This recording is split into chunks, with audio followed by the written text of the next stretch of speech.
When Andy first proposed collaboration, I was intrigued and beguiled by the possibilities such a concept offered.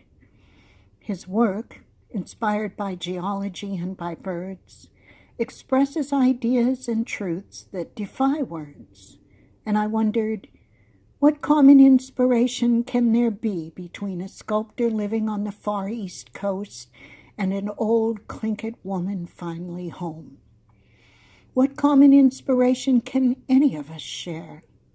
What do any of us have in common, except our humanity, our shared paths, our expression, our art, our suffering, our love, our joy, the touch of our hands, our first breaths and our last? We are all connected. Everything is connected. What then, I wondered, connects the geology and birds so artfully represented in Andy's work? And how is it connected to my work? What is our mutual inspiration? What do birds and geology have in common? And what do they have in common with my writing? I thought of glaciers.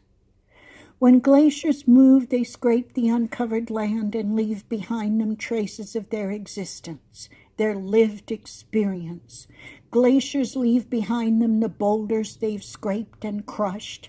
They cover and uncover the rich earth that suffers their weight and remembers, that bears their weight and remembers, that carries their weight and remembers.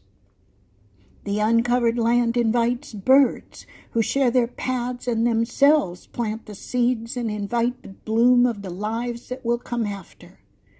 Glaciers take with them the memories of when they touched other glaciers, shared their path with other glaciers, counted their own breaths and the breaths of other glaciers. As we conduct our human lives, we find common inspiration in our shared paths as well.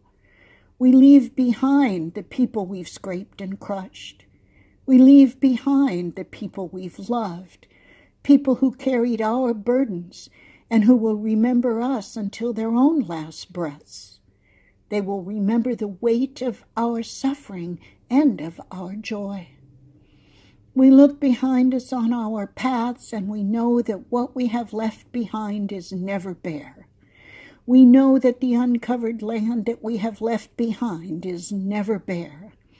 We comfort ourselves that although the uncovered land we leave behind us can appear meager, it holds within it all the life, all the promise, all the seeds of all our futures.